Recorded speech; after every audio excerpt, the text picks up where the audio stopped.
Buenos días.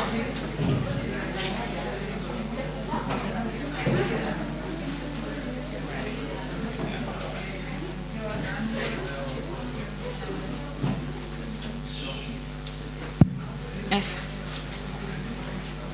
Buenos días, mi nombre es Francisca Carvajal, soy productora ejecutiva de Jornadas Donosianas y en nombre de todo el equipo les damos las gracias por estar acá.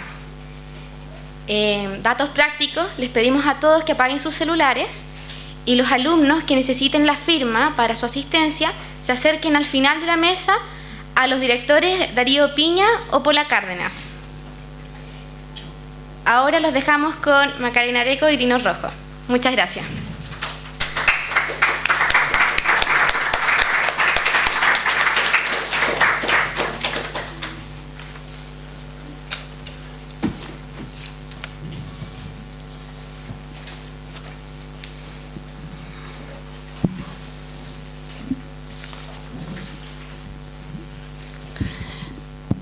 Hola, buenos días. Bueno, primero que nada, muchas gracias a todos, especialmente a los estudiantes de esta facultad por esta invitación a presentar al profesor Grino Rojo. Preparé algo que voy a leer.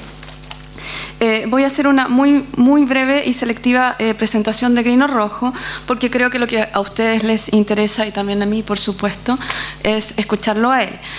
Entonces, voy a referirme un poquito a sus investigaciones y publicaciones, y también a algunos hechos, tratando de destacar lo que me parece son sus preocupaciones fundamentales: la literatura chilena y latinoamericana, los estudios literarios y su relación con la cultura y la sociedad, así como la labor del intelectual en el estado actual de la internacionalización del capitalismo y del desarrollo de las naciones. El profesor Rojo estudió en la Universidad de Chile, donde preparó una tesis con Seomil Goich sobre teatro chileno, si no me equivoco, ¿no es cierto? Y también se doctoró en Iowa. Volvió a Chile, no sé si a fines de los 60, comienzos de los 70, e hizo clases en Valdivia, ciudad en la que se encontraba cuando ocurrió el golpe militar, y poco tiempo después partió al exilio. De regreso en el país, fue director del Centro de Estudios Culturales Latinoamericanos, CECLA, de la Universidad de Chile, universidad en la que actualmente se desempeña y donde se ha dedicado intensamente, además de la docencia, a la investigación, creando equipos de trabajo interdisciplinarios, de los que han surgido publicaciones, varias publicaciones, ¿no es cierto?, entre ellas, por ejemplo, Postcolonialidad y Nación del año 2003, en el que coescribió con Alicia Salomone y Claudia Zapata. También ha sido importante su labor más allá de la Universidad de Chile, en donde destaca la realización de las masivas y productivas Jornadas Andinas de Literatura Latinoamericana, JAYA 2008, y muy notablemente, ustedes pueden verlo en internet, quizás ya lo han visto, si es que no estuvieron en ese momento ahí, ¿no es cierto?, su salida a la calle en plenas protestas por la educación en Chile, cuando dictó en la Plaza de Armas la cátedra abierta El Estado nos tiene en la calle, en agosto de 2011. Bueno, me detengo y destaco, ¿no es cierto?, estos hechos, porque me parece que la principal preocupación de Rojo en estos últimos años son las maneras en que se puede traspasar ese abismo que parece separar a los intelectuales del mundo, el intento por lograr el vínculo entre las letras, y no diré las armas, sino quizás algo así como los ciudadanos de la polis, y también, ¿no es cierto?, por hacer posible el diálogo entre el estudioso y la sociedad. Esta suerte de activismo social no le ha significado, por supuesto, dejar de lado la investigación, sino que todo lo contrario.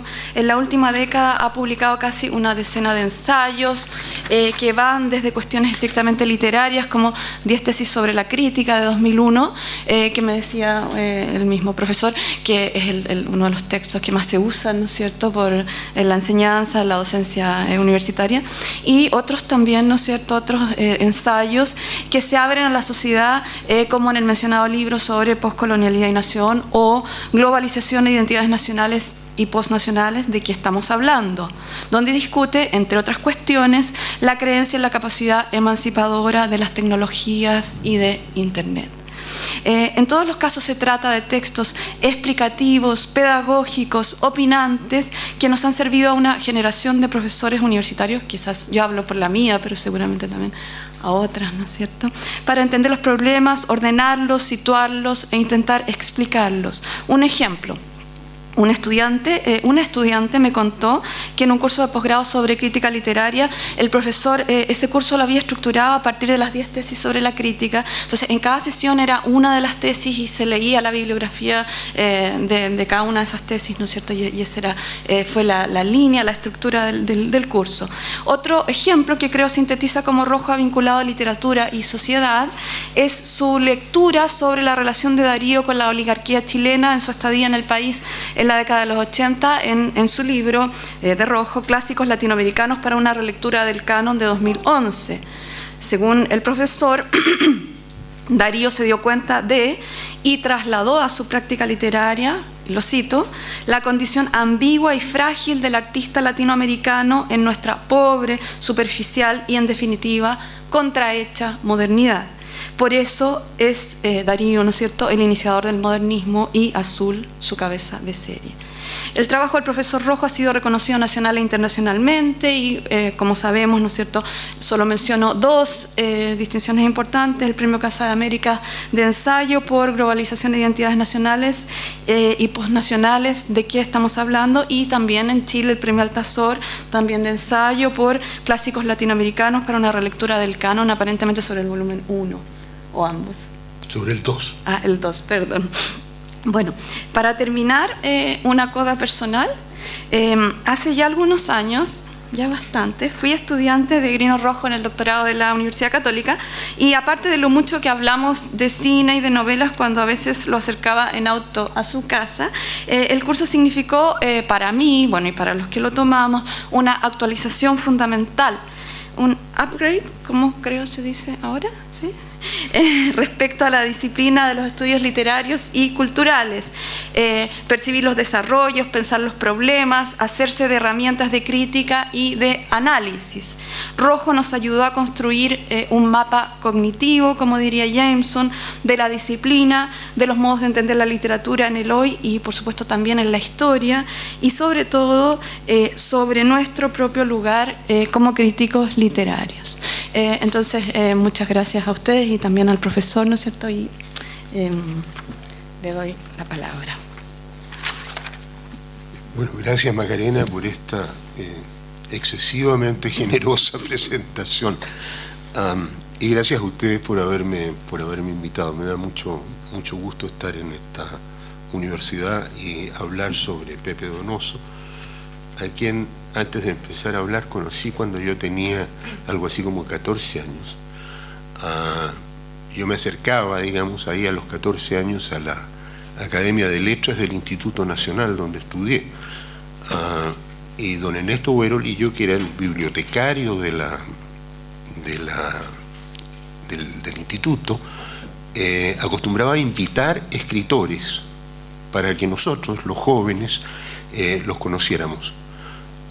Y me acuerdo, en esos años, como digo, yo debo haber tenido 14, 15 años, una invitación en la que estaba Marta Brunet, Humberto Díaz Casanueva y un joven Pepe Donoso que acababa de publicar Veraneo y otros cuentos, ¿no? Y que era un tipo muy flaco, así con un aspecto medio enfermizo, y del que se decía, y todos nos preguntábamos cómo, que había ido en esos años al sur de Chile, a la Patagonia, tratando de tener la experiencia, digamos, de la Patagonia para escribir, cosa que jamás, digamos, le sirvió de nada en su escritura, que ciertamente anda por otro lado. Bueno, lo que yo voy a hacer ahora es leer una cosa que se llama Donoso conversa con Donoso sobre la posibilidad de escribir la, comillas, gran novela del golpe, El jardín de al lado. Concedido, El jardín de al lado no es la mejor novela de José Donoso, pero es una novela interesante y hasta estoy dispuesto a admitir que el interés que en mí despierta se debe precisa y paradójicamente a este hecho, a que no es la mejor de las novelas donosianas. Es en cambio un texto a medias autobiográfico y a medias ficticio, provisto de una referencialidad que me parece necesaria para los fines que Donoso se propuso con él, fines que la ficción encubre apenas, y quien quiera que haya leído La historia personal del boom de 1972 y Conjeturas sobre la memoria de mi tribu de 1996, o Correr el tupido velo, el libro testimonial de la hija adoptiva de Donoso, Pilar, de 2001, sabrá de qué estoy hablando. Me explico.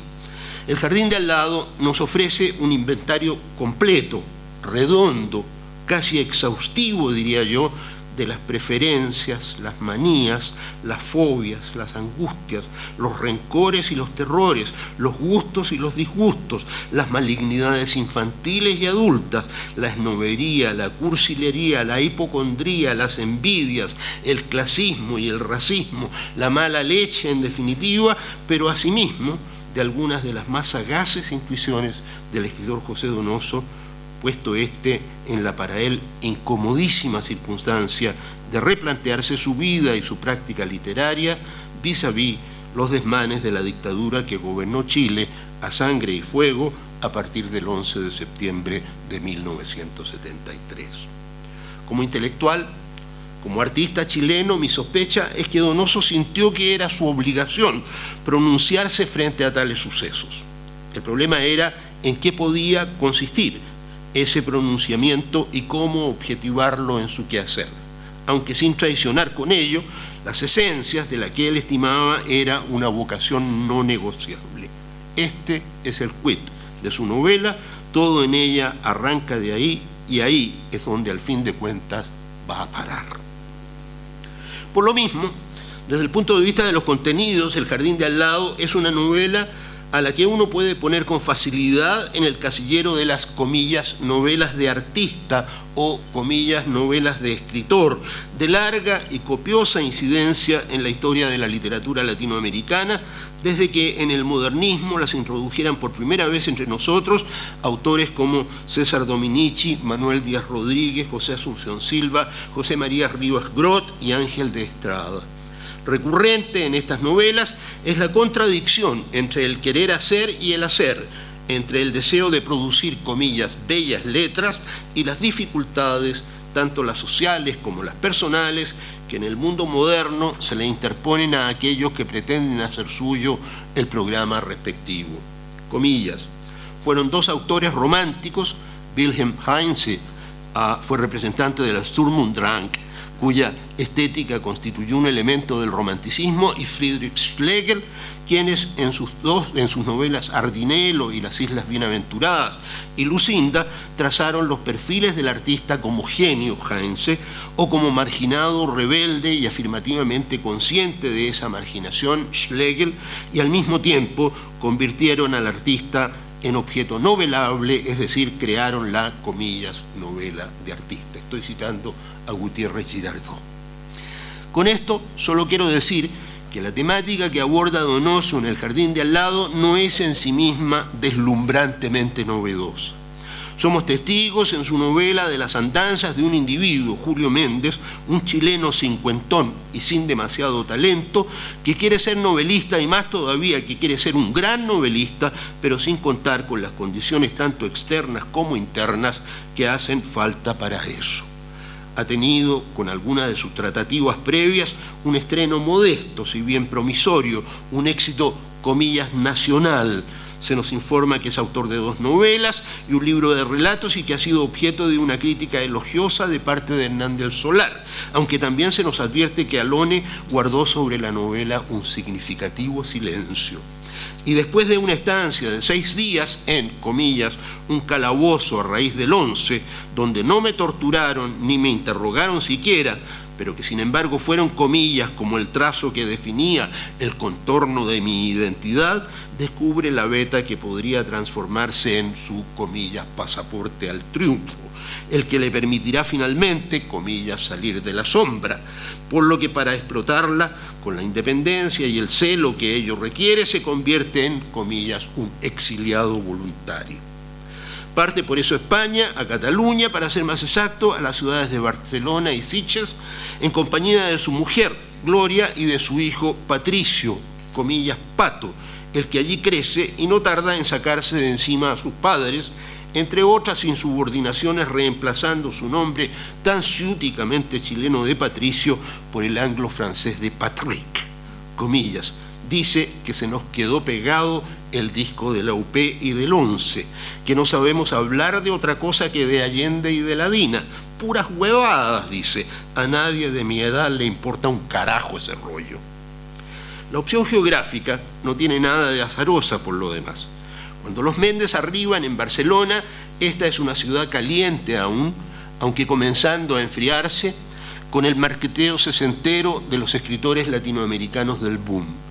De ahí que, según discurre, el aspirante chileno a gran escritor constituye el lugar perfecto para que él sobreponga su nombre a los de la para él injustificadamente prestigiosa plantilla de los integrantes de ese grupo. Comillas, novela documento, que aunque ya rechazada una vez por la formidable Nuria Monclús, yo estaba seguro de poder transformar en una obra maestra superior a esa literatura de consumo hoy tan de moda que ha encumbrado a falsos dioses como García Márquez, Marcelo Chiriboga y Carlos Fuentes. Marcelo Chiriboga es un invento de Donoso, ciertamente. Méndez es, como vemos, uno de los, comillas, detractores del boom, a los que Donoso se refiere ambivalentemente en las páginas iniciales de su historia, los que lo admiran al mismo tiempo que lo vilipendian y al cabo ansían desbancarlo. Para eso, su intención es hacer uso de la carta de triunfo que trae escondida debajo de la manga, aplicar sus escasos, aunque pretenciosos talentos a la escritura de la novela del golpe. Pero ocurre que para dar cumplimiento a este propósito emplea más años de los que conviene, 7 en total, y cuando por fin pone término a su obra, el interés de los europeos por los crímenes del pinochetismo está en franca declinación. Comillas, mi gran experiencia chilena iba retrocediendo, desgastada por los años su función como fuente de elocuencia. Produce de todos modos un primer manuscrito que la célebre Nuria Monclús, el nombre con que Donoso disfraza a la legendaria Carmen Balcells, en este y otros puntos del relato, la novela de Donoso se torna en un roman à clef, y una de las vías menos recomendables para comentarla pudiera consistir en perseguirlos, rechaza, y a continuación un segundo manuscrito que, según el criterio de esa misma y todopoderosa señora, es aún peor que el anterior. Comillas, hipertrofiada, enferma, declamatoria, chillona, son las palabras exactas con que ella condena la laboriosa reescritura de Méndez. Consecuencia de este segundo y definitivo desengaño es el arrebato que hace presa de su espíritu, que lo lleva a robar un cuadro de alto precio, eco de un acto previo protagonizado por otro personaje de la novela, Villou, de quien ya hablaré, y a emprender con el dinero de la venta un viaje a Tánger, acompañado de un descenso ahí, en rigor de una intentona de descenso, tampoco eso le funciona bien del todo al pobre, a sus pecaminosos infiernos. En la novelística de la modernidad, esa es una periferia típica, por cierto, aquí en deuda flagrante con la asidua frecuentación por parte de Donoso de los narradores angloamericanos del imperialismo, de Forster a Lowry y a Bowles, de Sheltering Sky. De este último está aludido en el texto específicamente, una película de Louis Malle de 1992. Damage termina con el doctor Stephen Fleming, un personaje que actúa Jeremy Irons de Anacoreta en algún pueblo perdido del Mediterráneo, habiendo hecho un periplo que podría compararse con este de Méndez, y que a él le da pie para concluir el primero de los dos finales de su novela. Con todo, si los ponemos al uno junto al otro, el ademán de extravío que protagoniza el chileno con la fundada potencia de los de sus predecesores metropolitanos, quienes, como es sabido, tenían el hábito de poner en jaque a su cultura exhausta, perdiéndose sin miedo entre los sabrosos, aun cuando letales meandros de las comillas razas inferiores y sus comillas dioses oscuros, nos daremos cuenta de que el protagonista del Jardín de al lado se queda una vez más en los bordes. La ironía donosiana es en ello ostensible y bienvenida.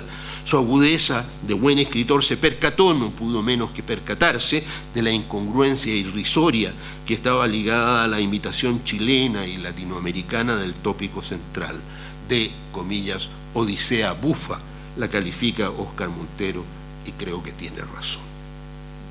Pero antes de esto, Donoso echa mano del equívoco aforismo del, comillas, jardín de al lado, el que siempre es mejor que el jardín propio, y de donde proviene el título de la novela.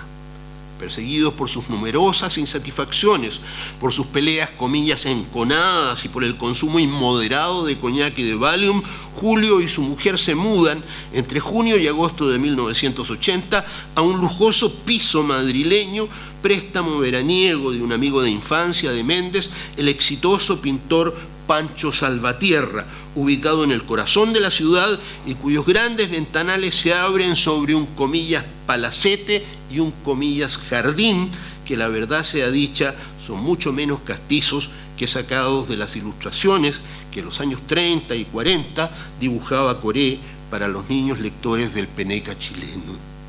Es un jardín de cuento de hadas, por lo tanto, perteneciente a un tal duque de Andía, un, comillas, grande de España, en cuyo centro reina su rubia nuera austríaca, que es casi un efebo, una baronesa, comillas, de nombre impronunciable, convertida en España en condesa de Pinel de Perret.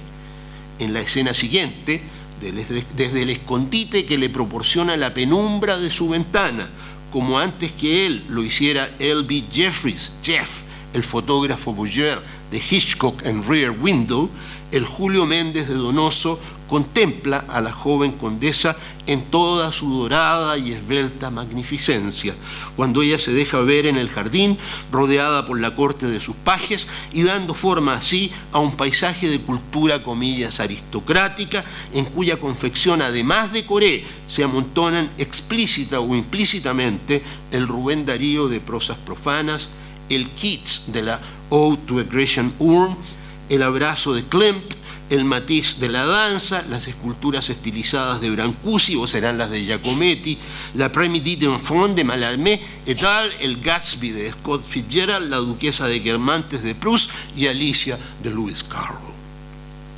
Cito: sortilegio es una palabra desprestigiada, ya lo sé, pero debo usarla. De golpe, el sortilegio radiante del exterior avasalla y suplanta mi pobre realidad.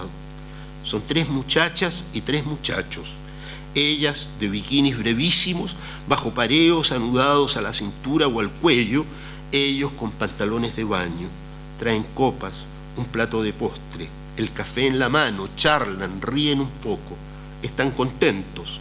Todos, tanto ellas como ellos, parecen construidos en forma especial por eliminación de todo lo superfluo, como por Brancusi.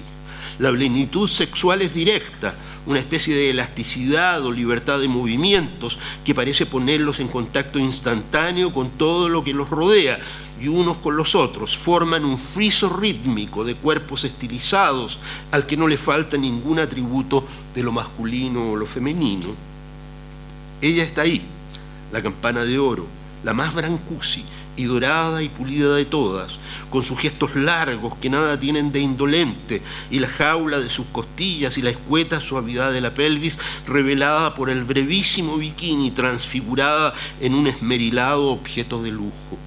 Bailan a la luz de los focos casi desganadamente, reflejados en el agua, cambiando pareja sin que cese o cambie, al parecer la música, sin tensión ni esfuerzo.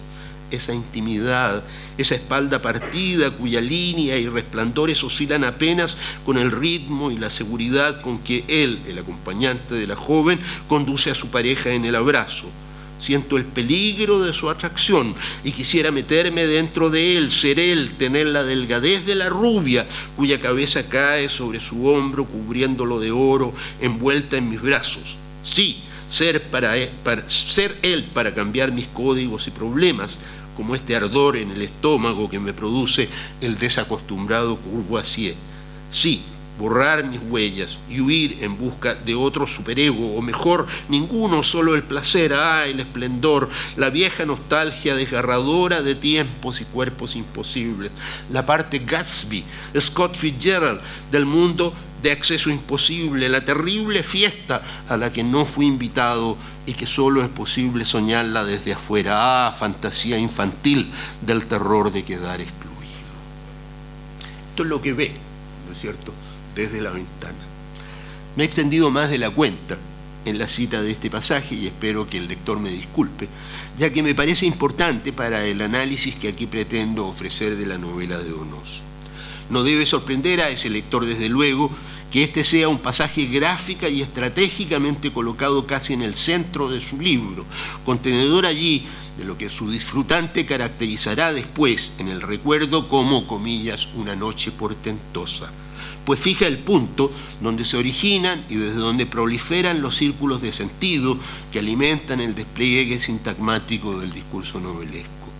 Se entiende que a Méndez le resulte más seductora la imagen que está teniendo en ese instante frente a los ojos que las menos, comillas, esenciales, menos, comillas, libres, menos, comillas, plenas, pero sí más encardinadas y repulsivas que él ha venido compulsando hasta el agotamiento, tanto en la disfuncionalidad de su vida cotidiana como durante la redacción de la novela, comillas, del golpe que tiene entre manos.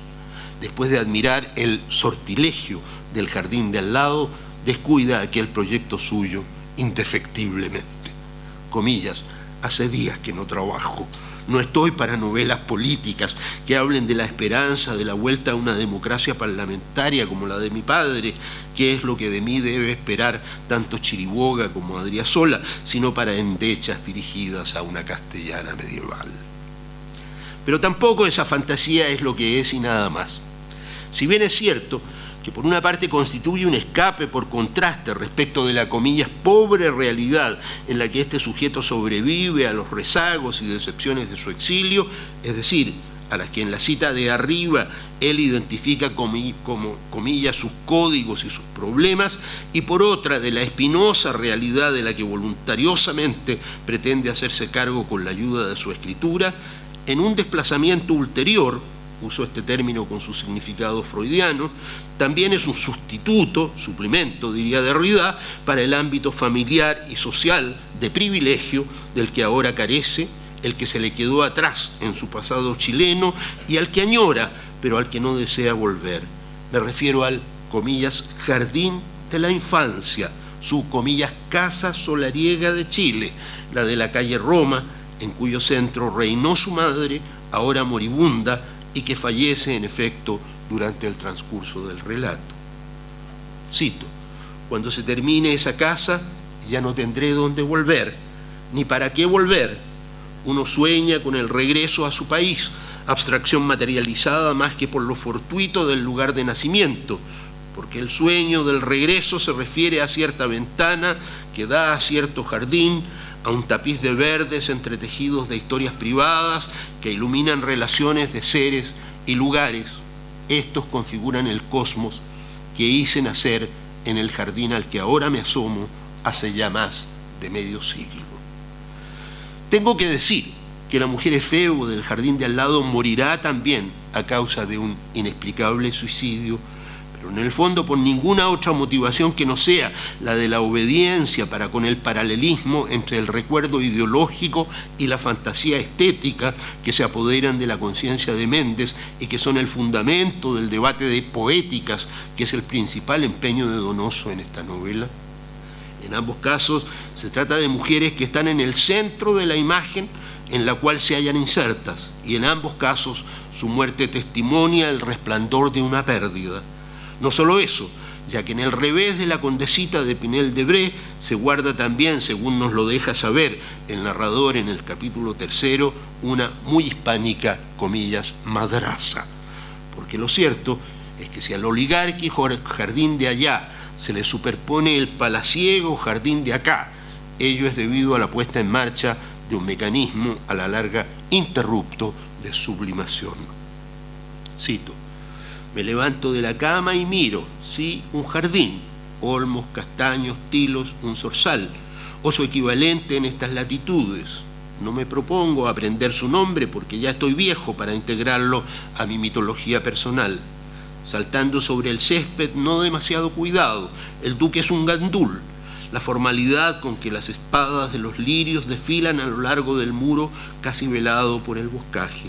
Florecillas inidentificables brotan a la sombra de las ramas, juncos, cinerarias. No, esas son flores de comienzos de primavera, pues mijito, y estamos a comienzos de junio, aunque allá en España la primavera recién acaba de terminar, parecida a la sombra de las ramas de un jardín de otro hemisferio, jardín muy distante a este pequeño parque aristocrático, porque aquella era sombra de paltos y araucarias y naranjos y magnolios, y sin embargo esta sombra es igual a aquella que rodea de silencio esta casa, que en ese mismo momento mi madre agoniza. Una doble realidad insatisfactoria es la que ocupa el primer plano de esta novela de Donoso en consecuencia. La realidad de una vida personal y social que se habría visto dislocada por el acontecer histórico, ya que se nos sugiere que ese acontecer histórico es el que impide que Méndez desarrolle su proyecto de vida y de arte como a él le gustaría, a la que se le superpone la difícil nostalgia del domus materno, familiar, patrio y protector, comillas, baluarte de las tradicionales estructuras que me identifican, y a la cual se le superpone en un tercer nivel un espacio absoluto de carácter armónico, donde las diferencias, por lo pronto las sexuales, desaparecen. La mujer efebo, que luego se replica en Bijou, el ángelo musicante, un adolescente de una, comillas, blanca delicadeza infantil, casi femenina, que se pasea por el relato de principio a fin. De hecho, la aspiración suprema del Boyer del jardín de al lado es a la no identidad, a un barrer muy posmoderno con la historia de sus, comillas, huellas, y si es que no vuelve a Chile, la verdadera razón es que, comillas, allá no aceptan que persona sea sinónimo de máscara, una de mis tantas máscaras que aquí puedo cambiar libremente. Porque esa es la promesa del espacio, comillas, creado por el arte puro, la promesa de un espacio libre, según el modelo que va de Darío a Coré y a Lewis Carroll, y que apunta no al cómo las cosas son, sino al cómo tendrían que ser.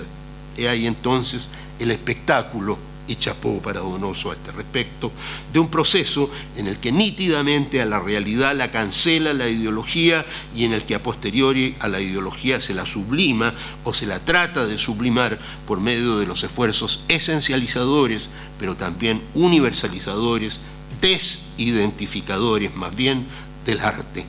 Las resonancias, los, comillas, ecos, como le gustaba decir al maestro Borges, ya sea por tesis o por antitesis, alcanzan en este punto del jardín de al lado su expresión máxima y se multiplican hacia atrás y hacia adelante del texto de maneras diversas y con intenciones afines, en la misma medida en que el flujo narrativo progresa. Me referí de paso a la cuestión sexual. Bijou, el ubicuo ángelo musicante que obsesiona al madurón Méndez y que, como dije, es uno entre los varios ecos de la reina Mav del jardín de al lado, es quien la hace efectiva. Y ello en tanto constituye la encarnación de una, comillas, plenitud que no se restringe a un solo signo genérico, que es masculina y femenina a la vez, que el escritor anhela para sí, pero que sus, comillas, códigos le prohíben. Una vez más, se trata de un cliché conocido y respecto del cual se cita en la novela la relación Verlaine-Rimbaud, pero del cual yo creo que el Tazio de la muerte en Venecia, sobre todo en la versión de Visconti, con el enclenque y contrito Dirk Bogarde haciendo de Aschenbach, resulta más apropiado. Más importante me parece, sin embargo, el contraste entre la situación menesterosa de Méndez y el éxito público y la opulencia pecuniaria de su magnánimo amigo Salvatierra, o mejor aún, entre el proyecto de arte, comillas, comprometido del primero y la frivolidad social y política del segundo. Cito: en el mundo de Pancho, en cambio, las cosas son ingrávidas, gratuitas, carecen de historia, de causas, de futuro. Puritano receloso del placer en que me ha transformado nuestra historia reciente, al principio lo rechacé todo, incapaz de soportar a Pancho. Ira, sin duda, un componente de envidia, una condena digna de Adriasola por la alienación en esas cosas, censura a su culpable indiferencia a los problemas del mundo y de Chile, repulsión por su egoísmo o egocentrismo, por su frivolidad, todo eso en contraste inexplicable y turbador con su hondura como artista, el sentido del humor, que era casi como una marca de fábrica en gente como uno, anulado después del 11. ¿Por qué?, me preguntaba cada vez que hablaba con él, cada vez que veía su casa o su pintura, ¿por qué Pancho tenía la terrible virtud de replantearme el problema que ya daba por resuelto de la relación entre arte y ética? Cito más. Es este, medito fugazmente, el secreto del éxito de Pancho, esa capacidad de producir una reacción instantánea, subliminal, con su arte envolvente y seductor, en que el placer es lo primero. Poseer un punto de vista tan original que se acerque a lo cómico, pienso en Dalí, en Chirico, en Magritte, que también son envolventes, instantáneos y divertidos. ¿Es eso lo que han sido tener que Marcelo Chiriboga sin duda posee, que yo no? Nos queda claro que el autor no tan implícito del Jardín de al lado, ninguna de las dos opciones estéticas ejemplificadas aquí, ni la de Salvatierra ni la de Méndez, le parece reclamable para su propio consumo. Aunque también nos quede claro que la de Salvatierra es la que se encuentra más cerca de sus preferencias. Y es que el pasaje que yo acabo de citar no tiene otra finalidad que la de introducir en la trama de la novela de Donoso una oposición binaria que es la de mayor envergadura entre aquellas que a la manera de círculos concéntricos rodean a la oposición básica, la que identifiqué más arriba y que se establece entre el Jardín de al lado y su Boyer. Me refiero, en este otro caso, a la coextensiva que enfrenta un proyecto de arte y de literatura, comillas, puros, al, comillas, voluntarismo documental de los realistas sociales. Hasta los adjetivos se parecen. Si la apariencia de la mujer del jardín es, comillas, esencial, habiéndose eliminado de ella todo lo que era, comillas, superfluo, la de la pintura del pinochetista Salvatierra es, comillas, ingrávida. Un contraste del mismo tipo, en este caso en torno al grado de compromiso, se observa entre Méndez y el pintor Adriasola. Estando los dos equivocados, el más equivocado de los dos es, sin ninguna duda, Adriasola. Cito: este extraordinario pintor de protesta, sobre el que por ese tiempo aparecían reportajes en colores en algunas revistas. Este hombre que vivía en Europa desde mucho tiempo antes de la UP y del golpe, se había adueñado de un largo muro que bordeaba la carretera por donde pasaba todo el tráfico turístico que baja desde Francia y los países del norte, dirigiéndose a las playas del Levante y de la Costa del Sol. En ese muro, con 20 o más discípulos de todas las nacionalidades, edades y sexos, todos entusiastas de la causa de la libertad, pintaban interminables murales en que figuraban entre sangre y charreteras, golpistas y golpeados, y como si no fuera clara la intención, pintaban frases que no permitieran dudas. Fue esa comercialización demasiado evidente del mesiánico quehacer de Adriasola y el oportunismo transparente de su retórica revolucionaria lo que al cabo de una semana de permanencia en Vandrel me hizo separarme de él, y no de muy buen modo, y buscar mis propias matizaciones, refugiándome en el cercano Sitges, que me pareció más tranquilo y que alojaba a personas con persuasiones políticas menos terminantes. En suma, tres estéticas en conflicto dentro del mundo narrado que Donoso nos presenta en el Jardín de al lado, cuyo año de composición, casualmente, y esto entre signo de interrogación, coincide con el año del apogeo de la dictadura, 1980, cuando Pinochet inaugura su etapa, comillas, constitucional. Ninguna de ellas deja contento a su protagonista, sin embargo. La primera, que es aquella en la que Méndez quisiera embarcarse pero no puede, es la de los narradores del boom, a los que vilipendia, pero en el fondo resiente y envidia. La segunda, que es la de Adriasola, le resulta intolerable en la medida en que sacrifica las demandas del arte a un compromiso social y político grosero, panfletario, oportunista e inclusive corrupto, al menos a juicio de Méndez. Y la tercera, que es la de Salvatierra, desestima el compromiso social y político y se inclina por un arte, comillas, ingrávido, gratuito, que carece de historia, de causas, de futuro. Esta última es una postura que a Méndez lo atrae, pero respecto de la cual no deja de tener y de manifestar, como se ha visto, ciertas pudorosas reservas, comillas, culpable indiferencia a los problemas de Chile y del mundo, etc.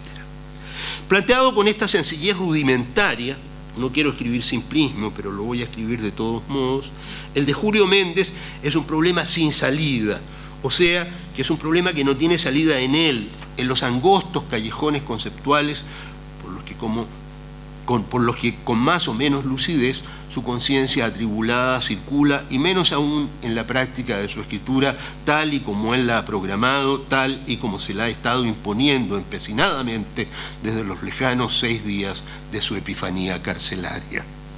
Méndez se queda de este modo sin nada que no sea su frustración, su sensación de, comillas, mediocridad y de fracaso.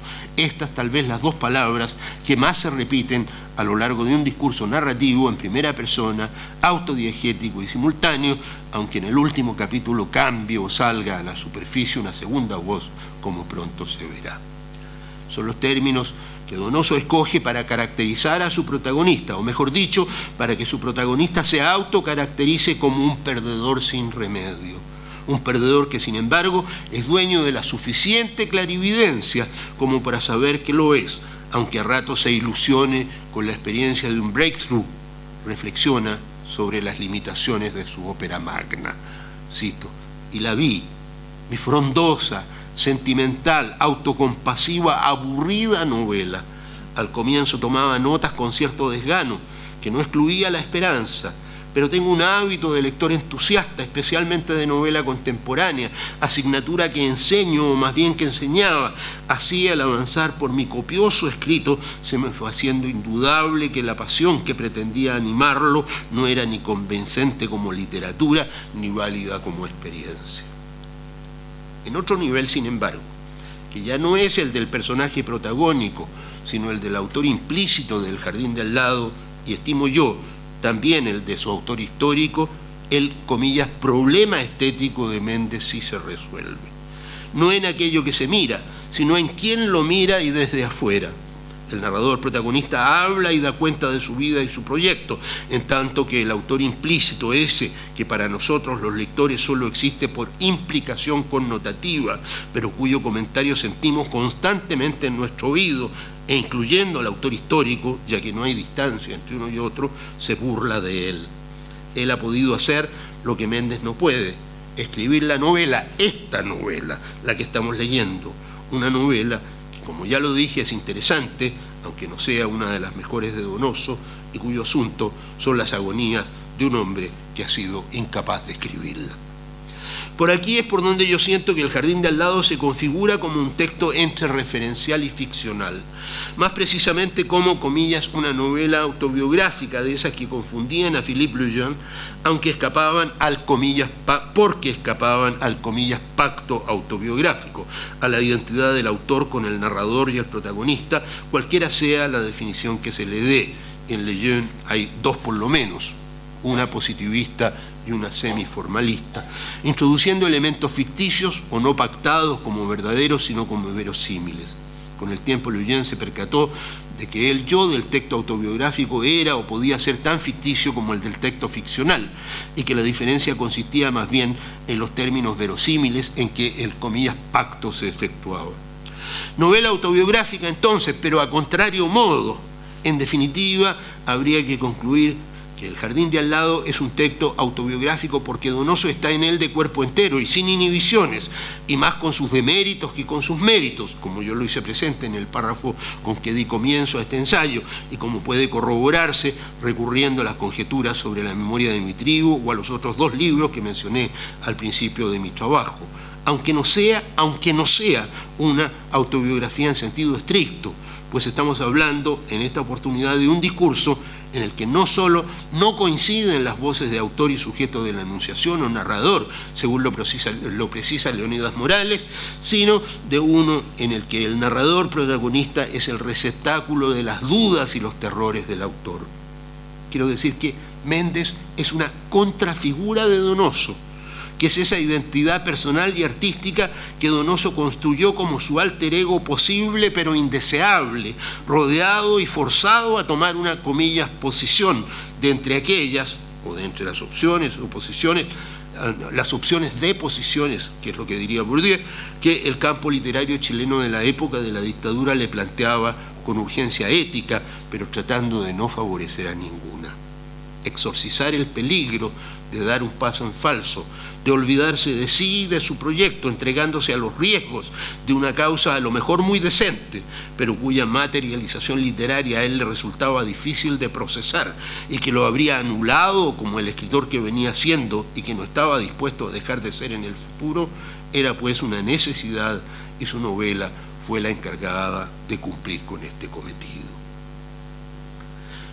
Leonidas Morales, quien siguiendo a Peter Bürger ha estudiado con inteligencia académica la teoría de los géneros referenciales, advierte que, comillas, el interés conceptual por estos géneros parece estar asociado en su origen a la crítica de las vanguardias históricas, primeras décadas del siglo XX, al principio ideológico de la autonomía del arte, es decir, al cierre de la obra sobre sí misma como orden estético y cognitivo, al, comillas, desinterés que se le atribuye a su consecuencia inmediata y necesaria, la distancia, separación, diferenciación que introduce frente a los discursos definidos por sus funciones pragmáticas. Si Morales está en lo cierto, y mi opinión es que sí lo está, podría hipotetizarse que fue la crisis histórica del 73 la que gatilló en José Donoso, y no solo en José Donoso, una crítica estética, y que esta novela, El jardín de al lado, es una de las obras, acaso la más valiosa desde el punto de vista teórico, en la que él arregla sus cuentas con la segunda, buscando el modo de encontrarle un desenlace, comillas, políticamente correcto, pero no en desacuerdo con las que eran sus convicciones más arraigadas.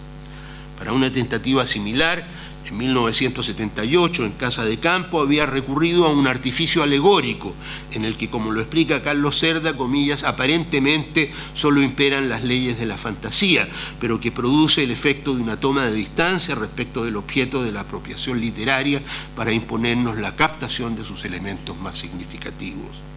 Y para ello también es que ahora incorpora en la escritura del jardín de al lado esas, comillas, funciones pragmáticas de las que habla Morales, coqueteando con la cancelación ficcional que la autobiografía supone, pero por el camino híbrido de una novela autobiográfica a contrario modo, para ponerlo en el lenguaje de los retores medievales, bajo la forma de un exemplum negativo, el de lo que no se debe hacer. Como otros de los escritores de la llamada en Chile generación del 50, es sabido que Donoso fue en sus obras tempranas un novelista cuyo discurso estuvo ligado al ideológico de la oligarquía criolla, si bien convencido de que su tarea de escritor consistía no tanto en la narración de sus logros como en la de su ocaso. Frente a los avances políticos y sociales que caracterizaron la gestión histórica del Chile desarrollista, el anterior al golpe de Estado del 73, él fue uno de los escritores que sintieron que las campanas del funeral oligárquico estaban sonando. Con posterioridad al golpe y frente a los horrores que desató, recogió él y recogieron los otros las riendas, eso es cierto, pero no para hacerse parte de un proyecto democratizador, sino para nostalgizar el eclipse definitivo del orden tradicional, el, comillas, orden de las familias, el mismo que Pinochet supuestamente habría cancelado de un solo tajo. Eso es lo que ocurre en Casa de Campo, la novela de 1978, en la que el capataz desplaza del poder a los patrones y se apodera de la casa. Una novela como Los convidados de piedra de Jorge Edwards, que es del mismo año, nos suministra una versión que no es muy distinta de ese desánimo oligárquico. La fiesta que constituye su marco es una celebración, la de la derrota de la unidad popular, y un sepelio a la vez, el de los oligarcas chilenos. En la novela de Donoso, la madre, que se niega a comer y que se extingue poco a poco en su asqueado rechazo del mundo, configura por eso el centro de un centro. Si el centro del jardín fundacional es la casa de la calle Roma, el centro de la casa de la calle Roma es la madre, cuya muerte acarreará consigo la muerte, es decir, su venta, comillas, a los nuevos ricos de este régimen de la casa. Julio Méndez nos informa sobre la repugnancia que a esa buena señora le ha producido el cierre del Congreso Nacional por los militares y hace que su padre añore desde la tumba el papel que ahí desempeñó, comillas, ese Congreso en que por tantos años representé como diputado a una región en que están las raíces de nuestra familia y encarné un civilizado, aunque tal vez injusto, liberalismo que por lo menos era ilustrado. En tanto que la viuda, quien en medio de su delirio arteriosclerótico confunde a Allende con Pinochet, fantasea con su marido ya difunto, pero que, comillas, hablaría en el Congreso para que Allende no nos entorpeciera la entrada al país.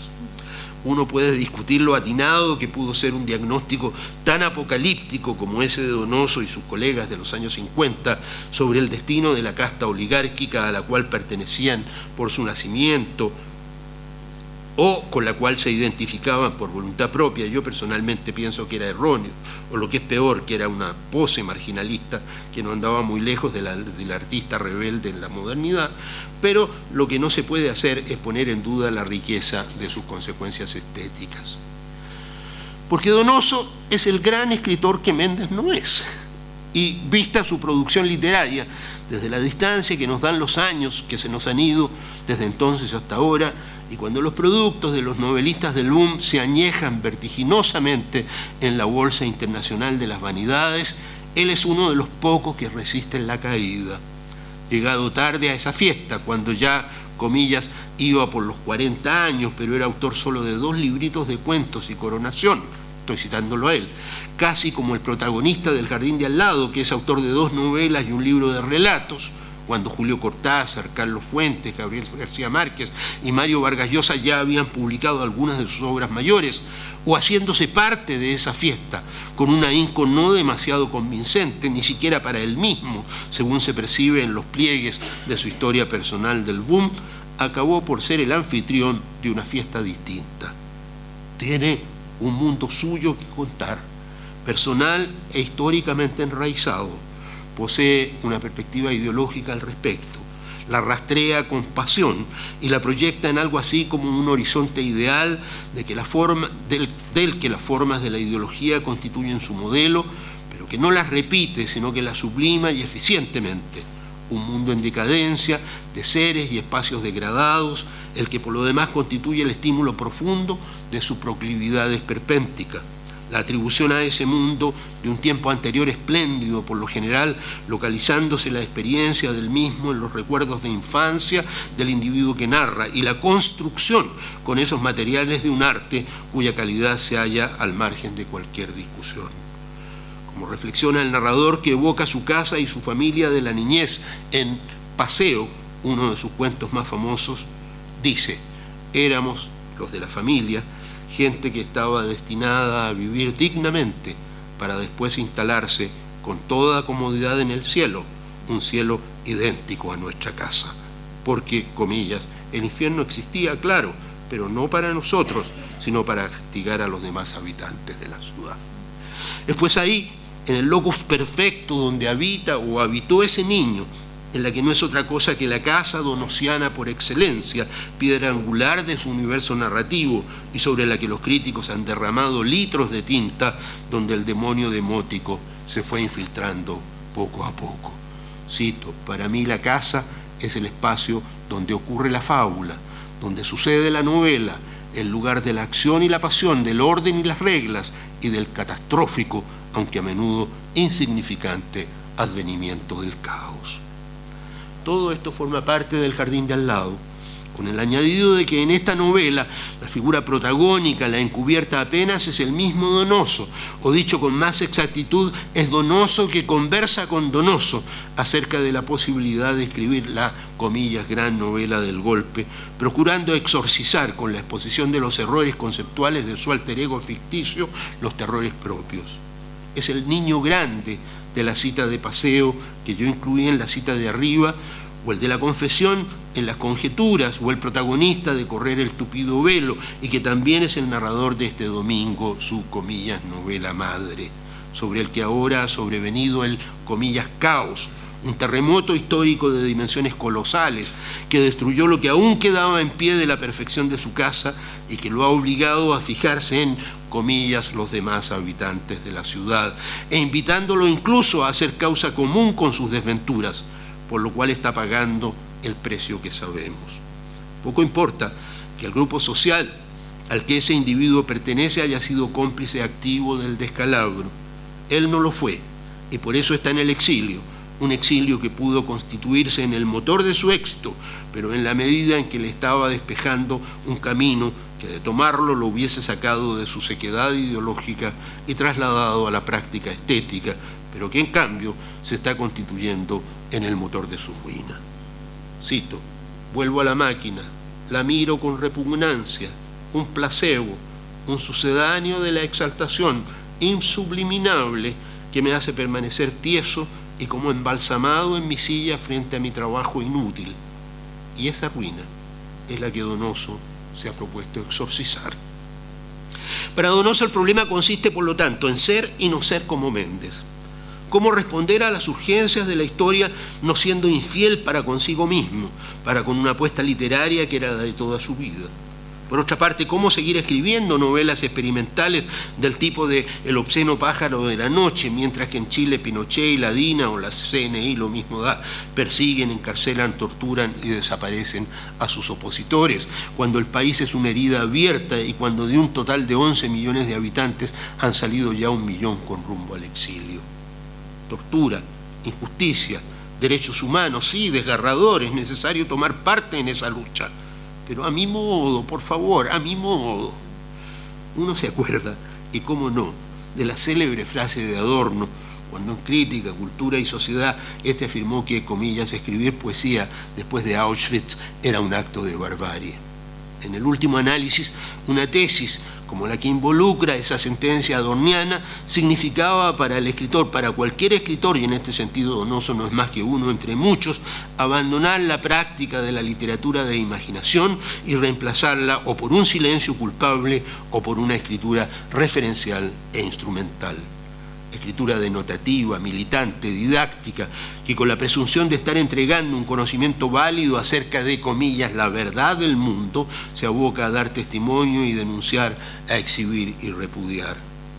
Documental es el adjetivo que Méndez utiliza para nombrarla, y yo mismo la he caracterizado en otro sitio como, comillas, representacional ingenua, la de los convencidos de que, comillas, el lenguaje de la literatura no es diferente de otros lenguajes, que por eso puede dar cuenta de lo real de la misma manera que ellos y que se opone a la de los que por el contrario están seguros de que, comillas, el lenguaje literario es esencialmente diferente de los otros lenguajes y su diferencia, la específica nada menos, consiste precisamente en el hecho de que eso que el lenguaje literario representa no se encuentra fuera de él. Era una falsa disyuntiva, en mi opinión. En tanto, el lenguaje de la literatura, el de la buena literatura, si bien es cierto que no nos entrega la realidad de una manera directa, tampoco deja de hacerlo, pues mediada, connotativa o metafóricamente, comillas, nos remite al mundo real, lo que tiene que ser así, porque de otra manera el texto literario se aleja parcial o absolutamente del horizonte de nuestra comprensión, se aleja parcial o absolutamente del horizonte de lo inteligible.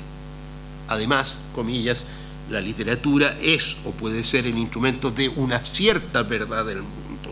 Esa verdad no es ni puede ser la verdad, al menos intencionalmente verdadera, del lenguaje cotidiano, ni menos aún puede ser la verdad de la ciencia, sino que es la verdad confusa de la que habló Kant, o la verdad verosímil de la que hablaron Platón y Aristóteles. Por lo menos en parte, Méndez fracasa porque cae abatido por el maniqueísmo simplificador que hace presa del campo literario chileno en esos años de crisis y que aún no ha hallado el camino para su recomposición. Y si Donoso triunfa, ello se debe también en parte a que se desentiende de esa crisis, o mejor, a que la neutraliza a través de una práctica que huye de las reducciones abstractas y escarba, en cambio, en el magma heteróclito de lo particular y concreto. Si Méndez no quiere ser Salvatierra, y menos aún quiere ser Adriasola, y se empantana y ahoga en esa doble resistencia, habiendo palidecido en él su voluntarista, comillas, sentido de misión, pero sin poder salir de ahí, Donoso da el paso que sigue, el que transforma la ideología, o más precisamente el que se revuelca en ella de una manera tal que acaba produciendo con su sucia materia una obra de arte. Por eso escribe El jardín de al lado y las 3 o 4 novelas que vinieron a continuación. Indiqué más arriba que El jardín de al lado tenía 2 finales.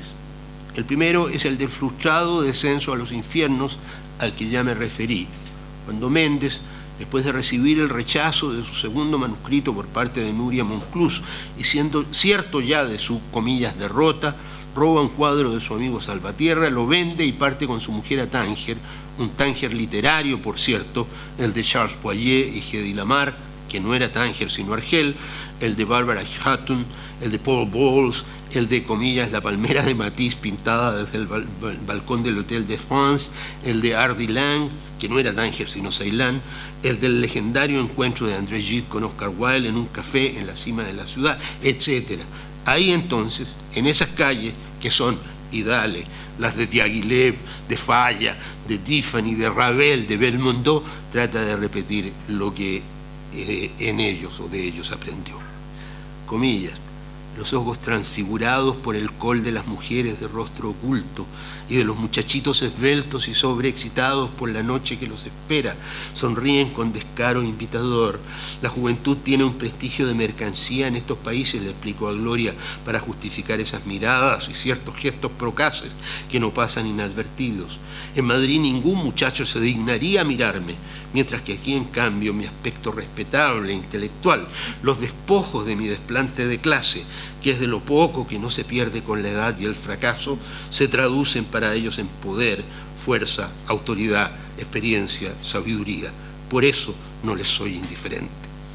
La reversión de papeles es clara. El chileno derrotado en Europa, además de ladrón, es aquí.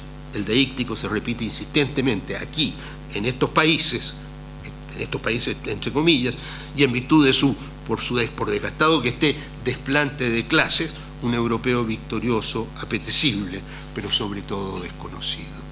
Aquí nadie puede leer la vergüenza en nuestras expresiones, como en Santiago podrían leerla igual en Providencia que en el barrio de La Vega. ¿Cómo adivinar aquí quién es qué? ¿Qué significan esas miradas donde el fondo de los capuchones, desde el fondo de los capuchones, qué forma tienen y a qué clase económica y cultural pertenecen esos cuerpos escondidos por la lana tosca de sus cachemires? Es fácil perderse para siempre aquí. La idea es seductora porque significaría en esta muchedumbre dorada por la electricidad titubeante de los bazares asumir otra moral, una moral que no obligue a confiarle mis humillaciones a Gloria. Y si yo aprovechara su desatención para hundirme para siempre en esa callejuela tenebrosa, empinada, angosta, torcida, perdiéndome para siempre en la noche vertiginosa de los bazares para renacer al otro lado con una moral inversa. Sale Méndez eventualmente en busca de la experiencia del, comillas, hundimiento, de la, comillas, perfección y del, comillas, renacimiento en la noche vertiginosa del Casbah. Y solo sabemos de los resultados de su aventura en el segundo final de la novela. Muchos factores se asocian con ese acto de Méndez, reivindicativos, literarios, sexuales, etc.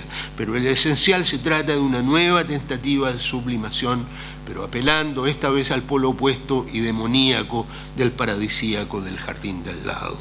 Cito: no puedo dejar de sufrir el tirón de lo repulsivo de estas calles, que me sacude con el ansia de desdoblamiento.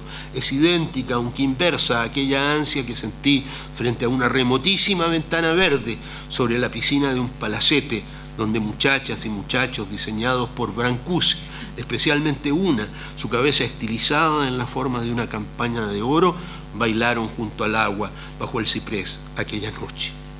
Pero así como allá fue un bouilleur, se entiende que tampoco acá supere ese estadio. El infierno del Casbah no es sino el jardín de al lado puesto patas arriba, y el mendigo que ocupa su centro no es sino la contracara de la dorada. Anda por ahí la Fiole de Ciudad, una novela de Balzac sobre la homosexualidad femenina, y a la que increíblemente el sobrecargado catálogo culturalista de Donoso no consulta Condesa de Pinel de Bray. Como todos, viste el mendigo su chilaba de lana parda, el cachemisère, que nada esconde, y el capuchón sobre su cabeza aporta un séquito de sombras de ellas. Sin embargo, mi mirada rescata un finísimo perfil, una joven barba rala, dos ojos donde reluce sin fuerza ese bello agotamiento sensual y dorado que a veces uno encuentra tanto entre la gente del Rif como en las invenciones de Klimt, bajo los arrayanes de cierto jardín tan vedado como esta callejuela. A, comillas, muchos kilómetros y a muchos meses de distancia de esa noche en el Hotel Minza, Gloria, la mujer, es quien toma la palabra finalmente, para aclararnos lo que aconteció efectivamente, para aclarar además que ella es el autor de la novela que acabamos de leer, que siempre lo fue. Ella fue el autor implícito, ese al que nosotros sentíamos manipulando a sus muñecos por detrás de las cortinas del teatro donosiano, que ahora se torna en autor explícito y también asume el papel de narrador. Nuria Monclús está dispuesta a publicar su manuscrito, según le ha dicho a Gloria, pero exige que ésta le introduzca el segundo final, o sea, que le exige a Gloria que se autoidentifique como quien ella es dentro del entramado de posiciones que organiza a los puntos de vista en el espacio narrativo. La intención de Monclús es efectista y comercial, evidentemente. Hay, sin embargo, en esa exigencia de que se pongan por fin las cartas sobre la mesa, una cierta lógica que excede a la del puro golpe de efecto y afán de lucro.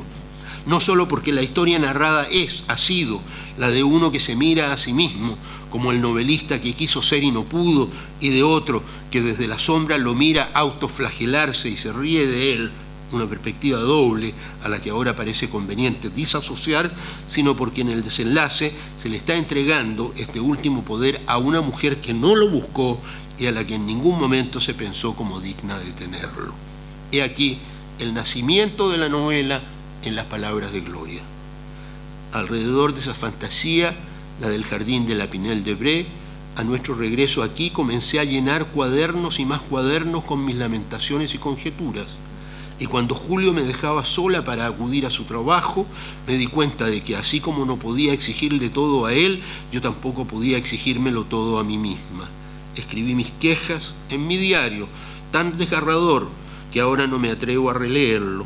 Pero al releerlo entonces, para escarbar en mi rencor y al volver y volver a escribir esas páginas y darle vueltas y más vueltas, fui como depurándolo todo en ese tiempo tan largo que las estaciones han obsequiado junto al Mediterráneo, depurando la imagen de mí misma, la de Julio, la de nuestro matrimonio, hasta darme cuenta que para que este examen tuviera fuerza de realidad era necesario que yo construyera algo fuera de mí misma, pero que me contuviera para verme, un espejo en el cual también pudieran ver otros, un objeto que yo y otros pudiéramos contemplar afuera de nosotros mismos, aunque todo lo mío sea ahora en tono menor.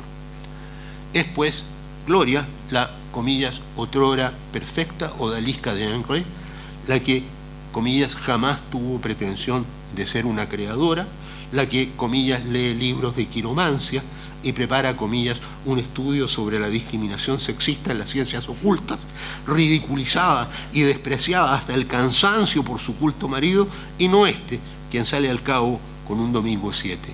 Ella puede hacer en tono menor lo que el otro no pudo ni podrá hacer jamás en tono mayor, sublimar su abyecta miseria ideológica, convirtiéndola en una preciosa obra de arte. Ella es, en fin, el escritor José Donoso.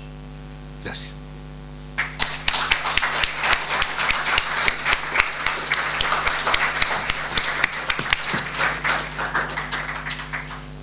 Bueno, muchas gracias a Grino Rojo, y me parece que tenemos tiempo para preguntas, ¿no es cierto? Entonces voy a dar la palabra para los que se hayan motivado, ¿no es cierto?, con esta lectura que nos ha permitido ver esta novela quizás un poco menor, ¿no es cierto?, como el mismo profesor dijo, de Donoso, ¿no? Es una de las novelas que más se leen y que se consideran más canónicas de Donoso, verla en una dimensión mucho más amplia novela que mezcla, ¿no es cierto?, toda la situación del propio Donoso con la historia que se relata. Entonces, ofrezco la palabra. ¿Sí?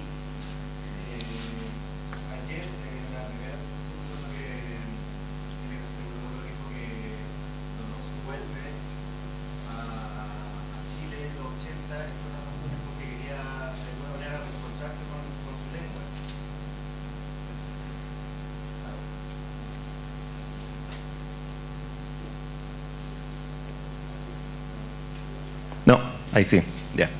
Repito, bueno, muchas gracias por todas las exposiciones bien ilustradoras y hay muchas cosas hilos a seguir, así que me gustaría poder acceder a ellas después. No sé si está la posibilidad de tener el texto como para profundizar un poco. Bueno, que me quedó dando vuelta una cosa, que ayer Cecilia García Huidobro dijo que el retorno de José Donoso a Chile, entre otras cosas, era por el tema de reencontrarse un poco con su lengua, con el habla chilena, que la estaba perdiendo. De alguna manera podríamos entender, y esa es mi pregunta, ¿podríamos entender el Jardín de al lado como una especie de preparación de ese retorno de Donoso a Chile, asumiendo que de alguna manera se mete donosianamente en la contingencia? Eso. O sea, yo creo que ese es un aspecto, ¿no? Es decir, no cabe ninguna duda. Es decir, para el escritor que está fuera del país, es una cosa que a mí mismo me ha pasado, ¿no? Es decir, para el escritor que está fuera del país, el problema de la lengua es un problema fundamental. Es decir, no cabe ninguna duda de que Donoso vuelve a Chile a reencontrarse con su lengua. Pero no solo vuelve a reencontrarse con su lengua, es decir, vuelve a reencontrarse, digamos, con su jardín, ¿no? Con su casa y su jardín. Ahora, el problema es que esa casa y ese jardín no están siendo arrasados, ¿no? Y eso es lo que en el jardín del lado, digamos, se anticipa, ¿no? Entonces la metáfora digamos, la metáfora es el jardín palaciego, ¿no? Es decir, el jardín que mira desde la ventana de la casa, pero en el fondo, digamos, lo que está en el fondo de eso es el jardín de su casa de la calle Roma en Santiago, ¿no? Entonces, bueno, todo eso es lo que quiere reencontrar, y si no reencontrar, nostalgizar, ¿no? Convirtiéndolo en obra de arte. Con respecto al texto, viene en el próximo número de la Revista Chilena de Literatura, que está por aparecer.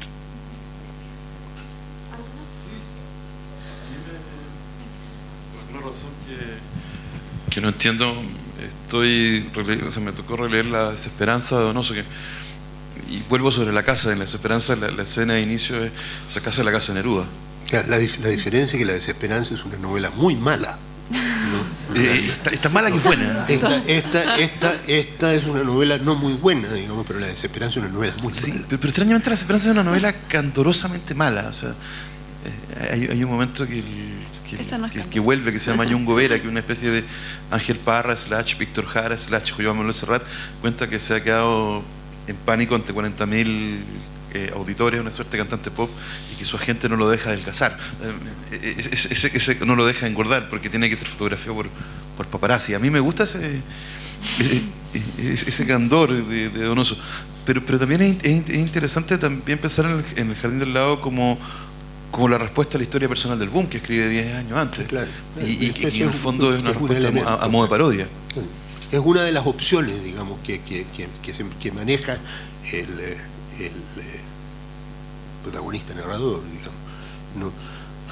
Ahora, La Desesperanza es la novela que podría haber escrito Julio Méndez, digamos, ¿no? ¿Podría yo hacer una pregunta sobre, me interesa particularmente en el caso de Donoso, en esta novela, pero en general, quizás lo podríamos abrir un poquito más, la representación del escritor, del artista, tan negativa, ¿no es cierto? Porque, bueno, tenemos el Mudito también, que es otra configuración, pero también muy negativa. Y bueno, yo siempre he pensado que en el Lugar sin límites también la Manuela, de alguna manera, mucho más desplazada, pero yo también creo que es una representación del escritor y también un poco de Donoso. Donoso, ¿no es cierto? Entonces quizás si pudiera hablar sobre esa representación. Pero claro, es decir, el mecanismo, yo creo haberlo dicho aquí, ¿no? El mecanismo aquí es el mostrar lo bueno por el contraste con lo malo, ¿no? En eso consiste. O sea, no se trata de escribir la novela de un escritor exitoso, sino de escribir la novela sobre un mal escritor, pero haciendo una buena novela, digamos, ¿no? Es decir, esto que yo estoy haciendo no es lo que corresponde hacer con respecto a eso que no hace el que es protagonista de la novela. Entonces está operando, como digo, está operando a contrario modo. El ejemplo, el negativo. Claro, está operando como un ejemplo. Por eso que cito, digamos, los ejemplos medievales, digamos, los retores medievales, ¿no? Una de las figuras, ¿no? Uno de los géneros de la retórica medieval es el exemplum negativo, ¿no? Es decir, el exemplum de lo que no se debe hacer, ¿no?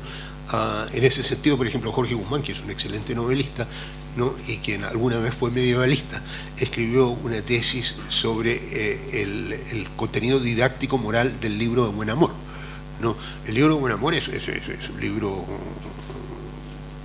digamos, es un libro bastante hereje, digamos, desde el punto de vista ético y religioso, etcétera. Pero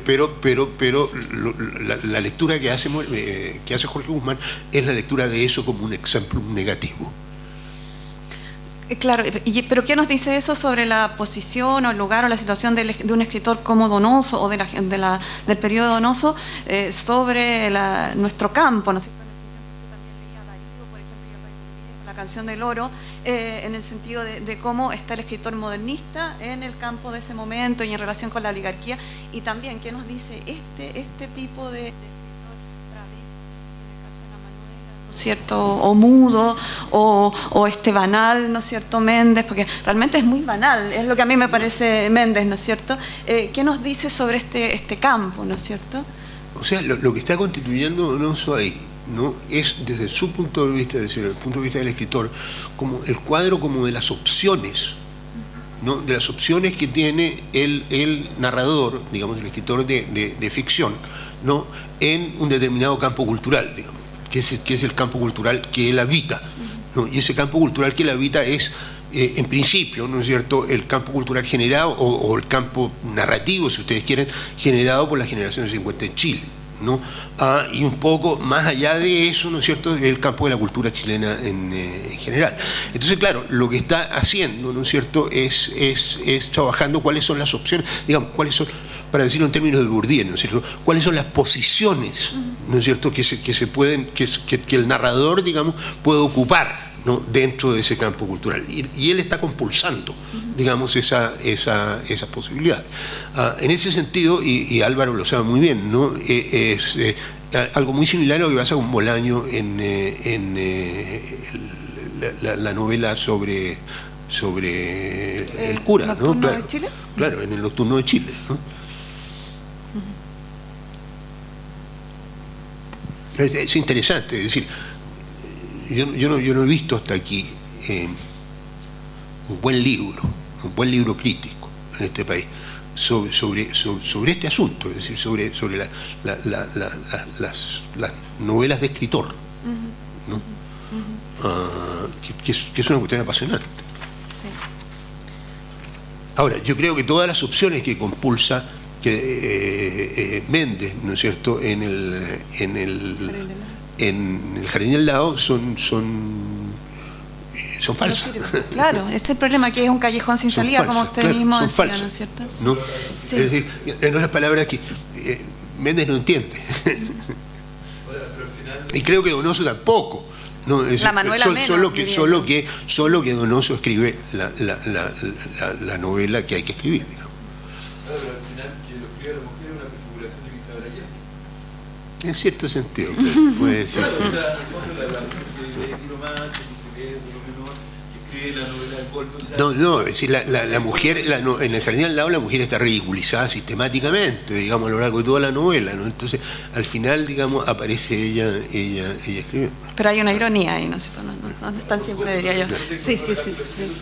Es que yo creo que yo creo que es una semi-ironía, digamos, ¿no? Es una ironía equívoca, por decirlo así. lo último que yo, quizás alguien más esté interesado, entre estas opciones que ¿no es cierto?, que este personaje recorre, posiciones dentro del campo, ¿no es cierto?, que este escritor, yo diría bastante banal, recorre, usted habló por ahí de mismatizaciones, ¿no es cierto?, frente a la opción política, panfletaria, que él prefería quedarse con sus matizaciones. Y pensando en que usted acaba de mencionar a Bolaño, y que yo diría que Bolaño, Donoso y Manuel Rojas, ¿no es cierto?, son más o menos el canon de la narrativa chilena, ¿no es cierto? Bueno, podemos agregar Droguet, etcétera, pero al menos ellos. Entonces, tratando de pensar en estos escritores que en Donoso y en Bolaño, que son tan diferentes, por lo menos a mí me parecen muy, muy diferentes, entre otras cosas por las posiciones que eligen, ¿no es cierto? Pero estas matizaciones me recordó que Auxilio Lacotur, ¿no es cierto?, en Amuleto por ahí dice que ella es una buscadora de matices, y cuando yo lo vi me pareció que esa era una definición para Bolaño, quizás no, pero me pareció de lo que era ser escritor. Entonces me llama la atención esa coincidencia entre mis matizaciones de Méndez, ¿no es cierto?, y este buscador de matices del cual habla Auxilio Lacotur, porque habría quizás una coincidencia, habría que estudiarla, se me ocurre al paso, ¿no es cierto?, entre visiones de literatura más allá de otras diferencias, ¿no es cierto? No sé, no me atrevería a decirlo, ¿no? Pero en cualquier caso, es decir, cuando uno se habla de sus matizaciones, obviamente lo hace en contraposición a este pintor Adrià Sola, claro, ¿no es cierto?, que es el artista comprometido, en fin, etcétera, etcétera, ¿no? Es decir, el que tiene una perspectiva claramente definida y brutal, ¿no? Ahora, frente a eso claramente definido y brutal, ¿no es cierto?, este otro personaje reivindica sus matizaciones, digamos, ¿no? Ahora, si corresponde a las matizaciones, no me atrevería a decir. ¿Alguna otra pregunta? Ya. Bueno, me indican que ya estamos en la hora, así que, bueno, muchas gracias nuevamente al profesor Rojo, a ustedes, a los asistentes, ¿no es cierto?, y a los organizadores de la Universidad Diego Portales.